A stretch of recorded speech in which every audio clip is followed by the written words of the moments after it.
은퇴 목사들의 갈림길. 어느 날 체육공원에서 어떤 장년에게 복음을 전했다. 그는 나에게 말했다. 자신과 가까운 은퇴 목사가 있는데 수십 년간의 목사직을 무척 후회했다고 하는 것이다.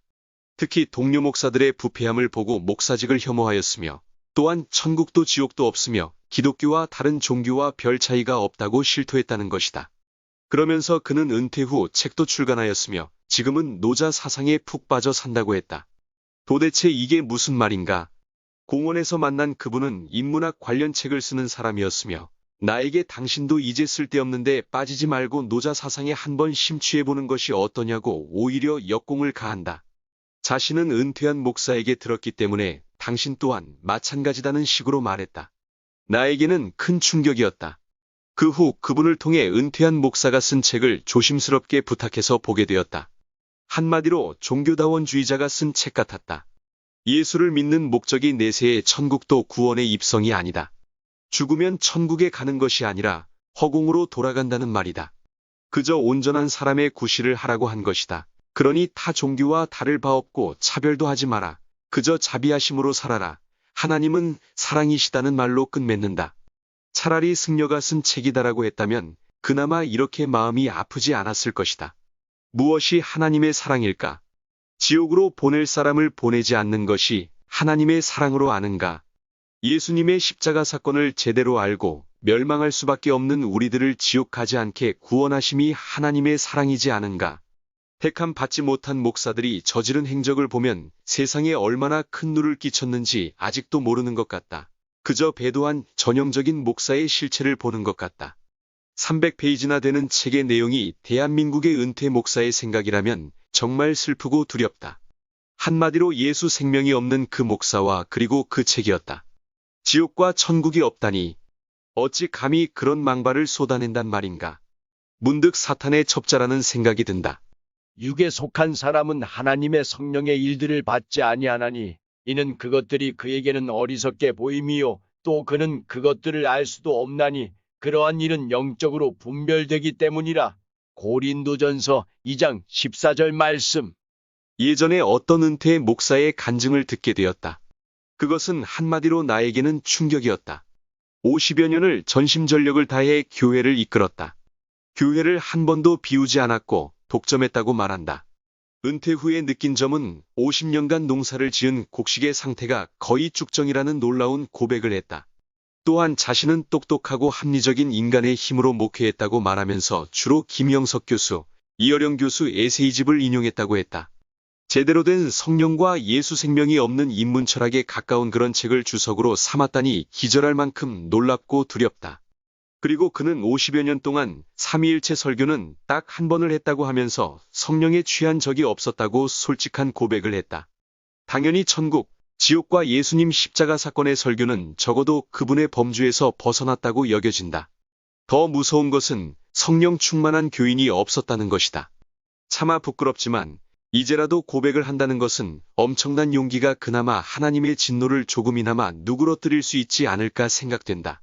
그런데도 죄의 대가는 반드시 챙길 것이다. 50여 년 목회 후 은퇴한 목사의 충격적인 고백을 더 언급하면 이렇다. 회심과 성령 체험을 제대로 해보지 못했다고 하면서 땅을 치고 후회하며 목 놓아 대성통곡이라도 하고 싶었다고 말했다. 비로소 자신이 은퇴 후 회심했다는 것이다. 그러면서 강조한다. 가짜 신학교에서 성령 없는 신학 교수들이 성령 없는 가짜 목사들을 양산한 것이 오늘날 대한민국의 목회가 교회를 바알 사상으로 병들게 했다고 실토한다. 교회 대다수가 기복신앙, 번영신학으로 복음을 대체하고 하고 있다. 이 얼마나 심각한 고백인가.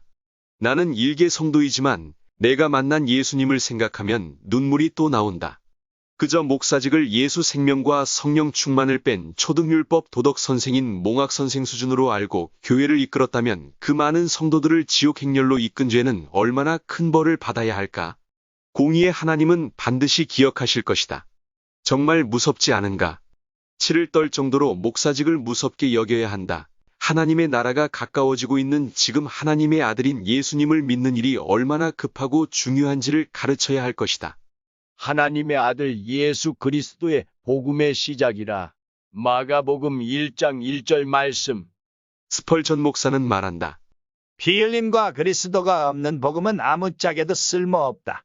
그리스도를 없애고 죄사함과 신자들의 죄를 회심시키지도 못하고 그리스도의 영광을 높이지도 못함을 뺀다면 도대체 무엇이 남는가? 나의 설교에서 십자가의 도를 조금도 벗어나지 않겠다고 말이다. 십자가의 도가 멸망하는 자들에게는 미련한 것이요 구원을 받는 우리에게는 하나님의 능력이라. 성경은 가짜 목사들을 내쫓는 역할을 한다. 가짜 성도들도 마찬가지이다.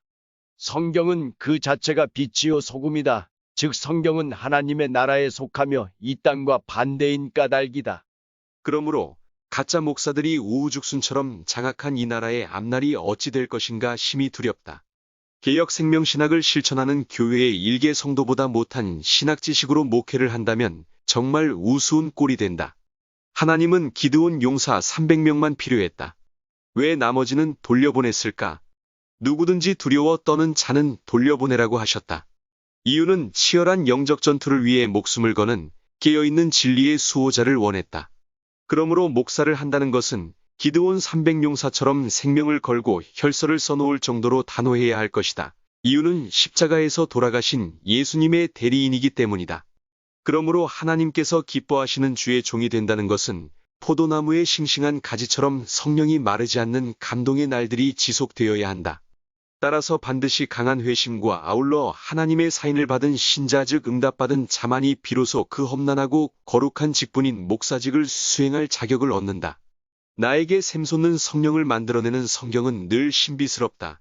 기이하고 초월적인 생각을 하게 해주며 예수님의 피값으로 구원의 완성을 이룬 성경을 놔두고 도대체 어디에 눈을 돌린단 말인가? 물론 성경 말씀을 강화하기 위해 성경 외의 서적을 본다는 것은 이해가 되나 아예 노자 사상에 심취하여 성경을 버려두고 떠난다면 그것은 사울 왕처럼 하나님을 이미 떠난 것과 같다. 다시 말하면 하나님께서 이미 그를 버린 것이다. 목사의 길을 가는 데 있어서 필수 조건은 반드시 택함을 받은 주의 종, 강한 부르심을 받아야 한다. 신학대학은 누구나 갈 수가 있지만 목사는 아무나 하는 것이 아니다. 목사는 직업이 아니다. 예수님의 대리인 자격이다. 그러므로 십자가 사건을 통하여 신자들의 죄사함과 회개로 새 사람으로 바꾸는 역사를 끌어내야 한다. 또한 신자들은 예수님 다음으로 담임 목사에게 순종해야 하는 이유이다. 너희 중에 누구든지 으뜸이 되고자 하는 자는 모든 사람의 종이 되어야 하리라. 인자가 온 것은 섬김을 받으려 함이 아니라 도리어 섬기려 하고 자기 목숨을 많은 사람의 대속물로 주려 함이니라. 마가복음 10장 44절에 45절 말씀.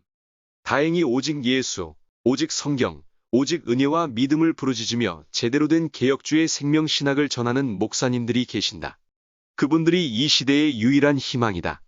어떤 은퇴한 나이가 드신 목사님은 노구를 이끌고 지금도 동네 학교 문 앞이나 사람들 많이 모이는 곳에 가서 전도지를 전하는 모습을 주님께서는 분명 기뻐하실 것이다. 감사드립니다. 다음 편을 기대해 주세요.